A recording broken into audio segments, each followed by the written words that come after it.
Past continuous passive voice जिन वाक्यों के अंत में कीता जा रहा सी और द्वारा हो रहा सी शब्दों का इस्तेमाल होता है उन्हें कहते हैं पास्ट कॉन्टिन्यूअस पैसिव वॉइस। इन सेंटेंस में सबसे पहले ऑब्जेक्ट, फिर वाज या वर, फिर बीइंग, फिर वर्ब की थर्ड फॉर्म, उसके बाद बाय और फिर सब्जेक्ट का इस्तेमाल करते हैं। अब देखते हैं एग्जाम्पल। यह काम मेरे द्वारा किया जा रहा सी, यह काम मेरे द्वारा हो रहा था। आप देख सकते हैं कि सेंटेंस में किया जा रहा सी शब्द का इस्तेमाल हुआ है। जैसे कि हम आपको पहले ही बता चुके हैं कि जिन वाक्यों के अंत में किया जा रहा सी या द्वारा हो रहा सी शब्द का इस्तेमाल होता है वो कहलाते हैं पास्ट कॉन्टिन्यूअस पैसिव वॉइस और उन्हें पास्ट कॉन्टिन्यूअस पैसिव वॉइस के रूल्स के अकॉर्डिंग बनाते हैं। तो इस सेंटेंस को भी हम पास्ट कॉन्टिन्यूअस पैसिव वॉइस के रूल्स के अकॉर्डिंग बनाएंगे। सबसे पहले ऑब्जेक्ट दिस वर्क, उसके बाद वाज और उसके बाद बीइंग, फिर वर्ब की थर्ड फॉर्म डन, उसके बाद बाय और फिर मी यानी सब्जेक्ट का इस्तेमाल करते हैं।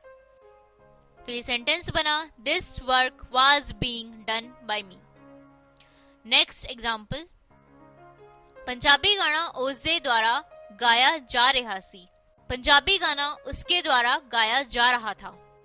इस वाक्य में आप देख सकते हैं कि द्वारा शब्द का इस्तेमाल हुआ है, या जब कोई काम किसी के द्वारा किया जा रहा था तो उस वाक्य को हम पास्ट कॉन्टिन्यूअस पैसिव वॉइस में बनाते हैं। Punjabi song was being sung by him. इस सेंटेंस में भी आप देख सकते हैं कि सबसे पहले ऑब्जेक्ट पंजाबी सॉन्ग, फिर वाज, फिर बीइंग और वर्ब की थर्ड फॉर्म संग, फिर बाय और फिर हिम यानी सब्जेक्ट का इस्तेमाल हुआ है, जिससे कि सेंटेंस बना Punjabi song was being sung by him. अब देखते हैं नेगेटिव सेंटेंस।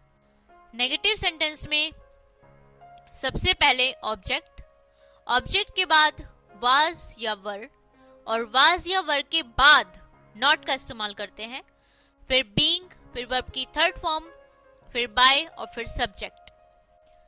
अब देखते हैं एग्जाम्पल। यह काम मेरे द्वारा नहीं किया जा रहा सी, यह काम मेरे द्वारा नहीं किया जा रहा था।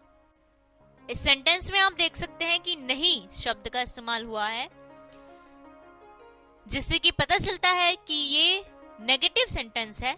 इस सेंटेंस को पास्ट कॉन्टिन्यूअस पैसिव वॉइस के नेगेटिव सेंटेंस के रूल्स के अकॉर्डिंग बनाएंगे। इसमें आप देख सकते हैं कि सबसे पहले ऑब्जेक्ट दिस वर्क, उसके बाद वाज, फिर वाज के बाद नॉट शब्द का इस्तेमाल किया गया है, फिर बीइंग, उसके बाद वर्ब की थर्ड फॉर्म डन, फिर बाय, फिर मी यानी सब्जेक्ट का इस्तेमाल किया गया है,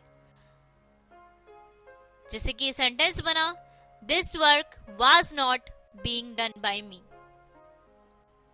नेक्स्ट एग्जांपल, पंजाबी गाना उसके द्वारा नहीं गाया जा रहा सी, पंजाबी गाना उसके द्वारा नहीं गाया जा रहा था।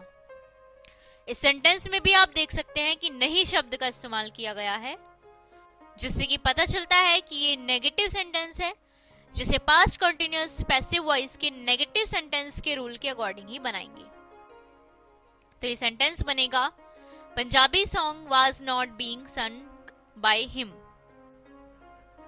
इसमें आप देख सकते हैं कि नॉट का इस्तेमाल ऑब्जेक्ट और वाज के बाद किया गया है और उसके बाद बीइंग, फिर वर्ब की थर्ड फॉर्म संग, उसके बाद बाय और फिर सब्जेक्ट हिम का इस्तेमाल किया गया है, जैसे कि सेंटेंस बना Punjabi song was not being sung by him.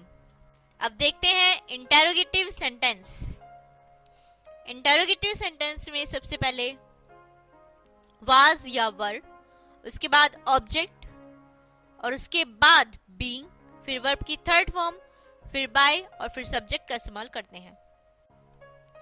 Example, कि यह काम मेरे द्वारा किया जा रहा सी, क्या यह काम मेरे द्वारा किया जा रहा था।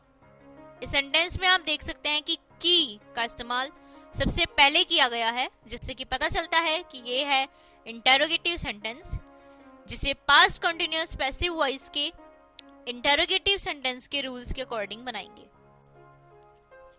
तो ये सेंटेंस बनेगा Was this work being done by me?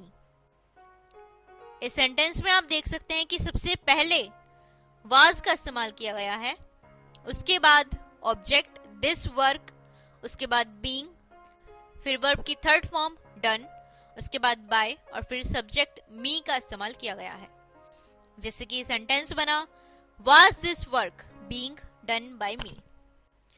तो इन सभी एग्जाम्पल से आप समझ गए होंगे कि जिन वाक्यों के अंत में कीता जा रहा सी या द्वारा हो रहा सी या जब कोई काम किसी के द्वारा किया जा रहा था, तो उन वाक्यों को पास्ट कॉन्टिन्यूअस पैसिव वॉइस में बनाते हैं और इन वाक्यों में ऑब्जेक्ट सबसे पहले, उसके बाद वाज या वर, फिर बीइंग, फिर वर्ब की थर्ड फॉर्म, उसके बाद बाय और फिर सब्जेक्ट का इस्तेमाल करते हैं। और नेगेटिव सेंटेंस में सबसे पहले ऑब्जेक्ट, फिर वाज या वर और वाज या वर के बाद नॉट शब्द का इस्तेमाल करेंगे, उसके बाद बीइंग, फिर वर्ब की थर्ड फॉर्म, उसके बाद बाय और फिर सब्जेक्ट का इस्तेमाल करते हैं। और इंटेरोगेटिव सेंटेंस में सबसे पहले वाज या वर का इस्तेमाल करते हैं, उसके बाद ऑब्जेक्ट, फिर बीइंग, फिर वर्ब की थर्ड फॉर्म, उसके बाद बाय और फिर सब्जेक्ट का इस्तेमाल करते हैं। तो इसी तरीके के कम से कम 20-20 वाक्य आप अपनी प्रैक्टिस बुक में बनाइए ताकि पास्ट कंटिन्यूअस पैसिव वॉइस के सेंटेंस बनाने की आपकी अच्छी प्रैक्टिस हो सके। अब हम आपको दिखा रहे हैं कुछ एंटोनिमस। इन एंटोनिमस को भी याद करें ताकि पास्ट कंटिन्यूअस पैसिव वॉइस के सेंटेंस बनाने के साथ साथ आपकी नॉलेज भी बढ़ती रहे। तो ये थे पास्ट कंटिन्यूअस पैसिव वॉइस।